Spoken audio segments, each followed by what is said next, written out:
మా ఊరిలో ఇంతకు ముందు అంతా బాగానే ఉండేది.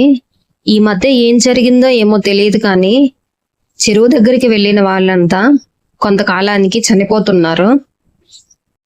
ఊర్లో వాళ్ళందరూ అనుకోవడం బట్టి అక్కడ ఏదో పిశాచి ఉందని, అది వారిని బలి తీసుకుంటుందని చెప్పుకుంటున్నారు. అసలు అక్కడ ఏం జరిగింది, ఆ పిశాచి అక్కడ ఎందుకు ఉంది అనే దాని గురించి మనం ఇప్పుడు చెప్పుకుందాం. స్టోరీలోకి వెళ్లే ముందు ఎవరైనా మన ఛానల్ని సబ్స్క్రైబ్ చేసుకోకపోతే సబ్స్క్రైబ్ చేసుకుని లైక్ చేయండి. అలాగే మీ స్టోరీస్ ఏవైనా మాతో పంచుకోవాలి అనుకుంటే ఇన్స్టాగ్రామ్లో హర్రర్ స్టోరీస్ 144 అనే ఐడి ఉంటుంది, దానికి మెసేజ్ చేయండి. మాది ఒక చిన్న పల్లెటూరు. మా ఊరిలో కనీసం ఒక 70 ఇళ్ళు కూడా ఉండవు.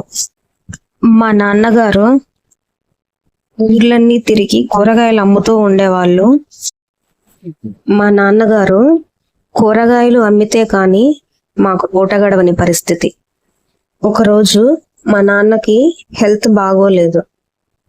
ఈ రోజు వరకు నేను వెళ్దామని అమ్మకు చెప్పాను.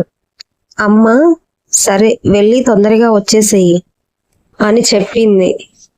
సరే అని చెప్పి నేను అక్కడి నుండి బయలుదేరాను.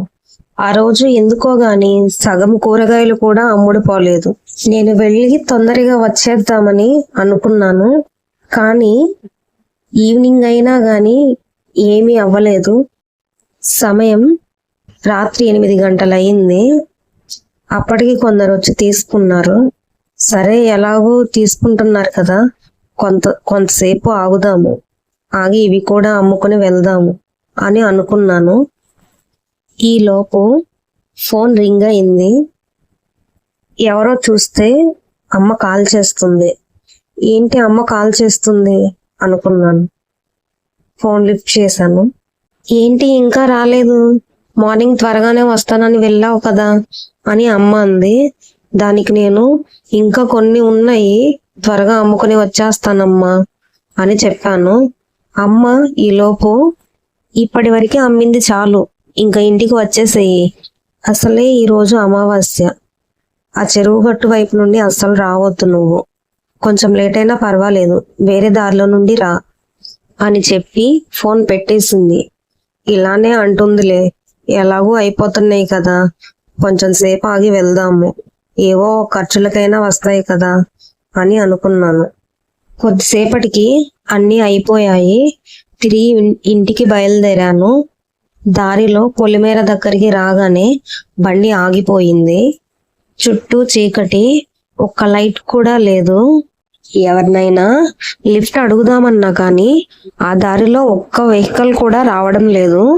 ఇక చేసేదేమీ లేక ఇంకా చెరువు గట్టు దారిలో వెళ్తే త్వరగా అయినా ఇంటికి వెళ్ళొచ్చు అని అనుకున్నాను. బండి అటువైపుగా తిప్పాను. కొద్దిగా ముందుకి వెళ్ళగానే ఏదో గజ్జల శబ్దంలాగా వినిపించింది. అది వినగానే నాకు వెన్నులో వణుకు పుట్టింది. ఎలాగూ సగం దూరం వచ్చేసాను కదా, ఇంకా వెనక్కి వెళ్ళడానికి కూడా లేదు, కొంతసేపు కళ్ళు మూసుకుంటే వెళ్ళిపోవచ్చు కదా అని అనుకున్నాను. ఇంకా కాస్త ముందుకి వెళ్ళగానే నా బండి బరువుగా అనిపించింది. వెనక ఎవరో కూర్చున్నట్లుగా అనిపించింది. కొంతసేపటికి ఎలాగో అలా ఇంటికి చేరుకున్నాను. ఇంటికి వెళ్ళగానే అమ్మ ఎదురు వచ్చి, నేను త్వరగా రమ్మని చెప్పాను కదా, ఎందుకు ఇంత లేట్ అయింది అని తిట్టింది.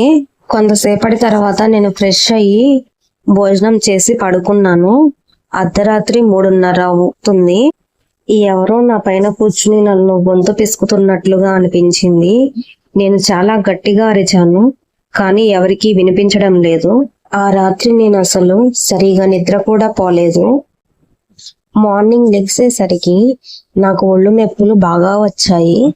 కొన్ని రోజుల తర్వాత నేను ఒంటరిగానే ఉండేవాడిని, ఎవరితోనూ కలిసేవాడిని కాదు, భోజనం కూడా సరిగా చేసేవాడిని కాదు. మా అమ్మ, ఎందుకు నువ్వు తినట్లేదు, ఏమైంది, ఏదైనా ఉంటే నాకు చెప్పు, నేనేమి అనను అని అంది. దానికి నేను జరిగినదంతా మా అమ్మతో చెప్పాను. ఇలాంటిది ఏదో జరుగుతుందని నేను ఇంటికి రమ్మని చెప్పింది. నువ్వు ఏ రోజు నా మాట విన్నావని ఇప్పుడు వినడానికి, సరే ఏం కాదులే ఒక 4 రోజుల్లో నాకు పొలం పనులు అయిపోతాయి. అప్పుడు టెంపుల్కి వెళ్ళి అక్కడ నీకు ఆంచన కట్టిస్తాను అని చెప్పి పొలం పనికి వెళ్ళిపోయింది. ఎప్పుడు అయితే నేను చెరువు గట్టి దారి నుండి వచ్చానో అప్పటి నుండి నాకు సరిగా నిద్ర ఉండేది కూడా కాదు. నా ఫ్రెండ్స్తో బయట తిరిగే నేను ఎప్పుడూ ఒంటరిగానే ఉంటూ ఉండేవాడిని. సరిగా భోజనం కూడా చేసేవాడిని కాదు. అలానే 2 రోజులు గడిచిపోయాయి. ఒకరోజు నాకు కలలో నేను ఇంకా చెరువు దగ్గరే నిల్చుని చెరువు వైపు చూస్తూ ఉన్నాను.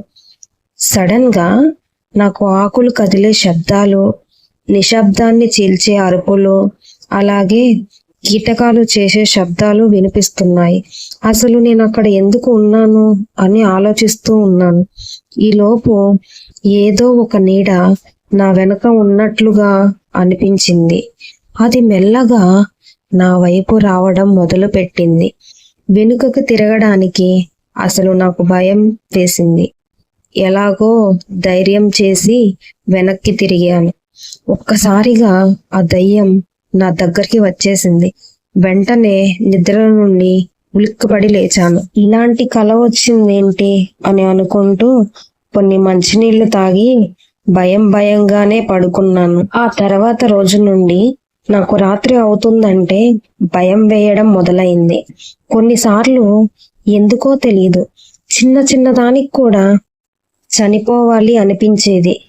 కొన్ని రోజులకి బాగా బలహీనంగా అయిపోయాను. ఇక అమ్మ నన్ను గుడికి తీసుకువెళ్ళి తాయెత్తు కట్టించింది.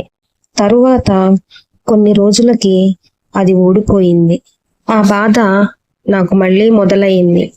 ఈసారి అమ్మ నన్ను దయ్యాలు వదిలించే వాళ్ళ దగ్గరికి తీసుకుని వెళ్ళింది. అక్కడికి వెళ్ళగానే నాకు ఏమైందో తెలీదు. సడన్ గా నా బిహేవియర్ చేంజ్ అయిపోయిందంట. నేను వెకిలిగా నవ్వుతూ, నేనెందుకు రావాలి, నేను రాను, కావాలంటే మీరు వెళ్ళండి అని అంటున్నానంట. తర్వాత కొంతసేపటికి ఎలాగో నన్ను తీసుకుని వెళ్ళారంట. అక్కడికి వెళ్ళి కూర్చోగానే ఏడవడం మొదలు పెట్టానంట. అక్కడ ఉన్నతను నన్ను నీకేం కావాలి అని ఆ దయ్యాన్ని అడగగానే ఆ దయ్యం నాకు వీడే కావాలి, వీడిని నేను తీసుకువెళ్తా అని అంటుందంట. అది చూసి మా అమ్మ చాలా భయపడింది. ఇక ఏవో కొన్ని మంత్రాలతో నా నుండి ఆ దయ్యాన్ని వదిలించారంట. ఇప్పుడైతే నేను బానే ఉన్నాను. స్టోరీ స్టార్టింగ్ లో నేను చెరువు దగ్గరికి వెళ్ళిన వాళ్ళు చనిపోతున్నారు అని చెప్పాను కదా.